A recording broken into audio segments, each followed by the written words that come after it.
हर खबर पर होगी आपकी पकड़। डाउनलोड कीजिए एबीपी लाइव ऐप। इस समय एक बड़ी खबर आ रही है, वो आपको बता दें। अप्रैल महीने में औद्योगिक उत्पादन में 38% की गिरावट दर्ज की गई है।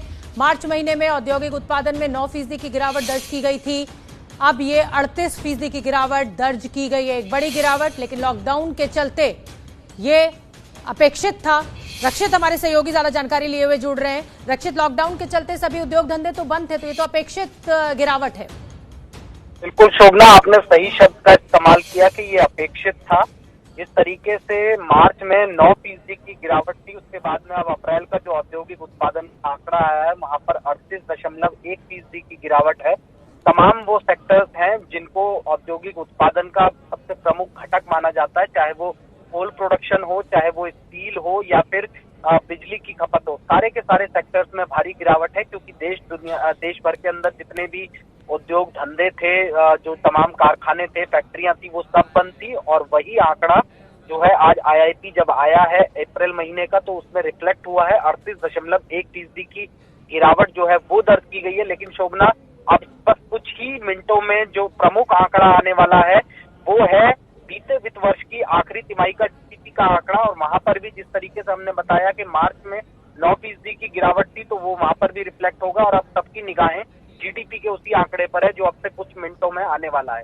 शोभना, रक्षित, लगभग आपने बता ही दिया कि कुछ मिनटों में आने वाला है। जाहिर सी बात है, जब औद्योगिक दर में इतनी कमी आई है तो जीडीपी भी कोई बहुत चमत्कारी तो नहीं आने जाएगी। बिल्कुल, देखिए जिस तरीके से बीते वित्त वर्ष में 19-20 में पहली तिमाही जो थी उसमें 5.1% की बढ़ोतरी थी जीडीपी में, दूसरी में 5.6% और तीसरी में 4.7%। जो तमाम एनालिस्ट के जो एस्टिमेट निकल के आ रहे हैं, चौथी तिमाही जो है वो हमारी महज 1.2% से लेके 1.5% की रेंज में ग्रो करने की उम्मीद है। और ऐसे में जो पूरे के पूरे साल भर का जीडीपी का एस्टिमेट है वो 5% से हर हालत में कम रहने जा रहा है। जाहिर सी बात है कि पिछली 3 तिमाहियों की अगर बात करें तो ये 6 साल की लोएस्ट जीडीपी है। और ऐसे जी, बहुत बहुत धन्यवाद रक्षित इस पूरी जानकारी के लिए।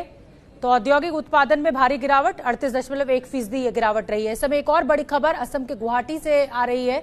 असम के गुवाहाटी से गुजरने वाली ब्रह्मपुत्र नदी में बाढ़ का पानी बढ़ गया है। बाढ़ का पानी इतना ऊपर पहुंच गया है कि विष्णु भगवान की मूर्ति के चरणों तक पहुंच गया है। कालीपुर में चक्रेश्वर मंदिर की ये तस्वीरें हैं। बाढ़ से 300 गांवों के 3 लाख लोग प्रभावित हुए हैं। तो असम की ब्रह्मपुत्र जो नदी है वो उफान पर है। बाढ़ का पानी लगातार बढ़ रहा है और अभी तो बारिश उस जोर से शुरू नहीं हुई है जितनी होती है। और अभी से असम में ये तस्वीरें देखने को मिल रही हैं, ब्रह्मपुत्र नदी का कहर। चक्रेश्वर मंदिर की तस्वीर हम आपको दिखा रहे हैं। बाढ़ से 300 गांवों के 3 लाख लोग प्रभावित हुए हैं और 3 लोगों की मृत्यु भी हो चुकी है।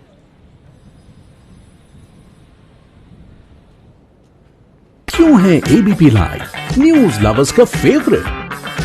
वर्क डेडलाइंस में भी stay updated always. So smart कि ये करे सिर्फ ब्लू टिक वाली न्यूज पिक। जस्ट लाइक घर जैसा कंफर्ट है बेस्ट, वैसे ही अपनी लैंग्वेज में न्यूज की फील है lit. Any time food delivery के टाइम पर मिलिए अपने फेवरेट एंकर से किसी भी टाइम। एबीपी लाइव ऐप के साथ रहो सबसे आगे। Download now.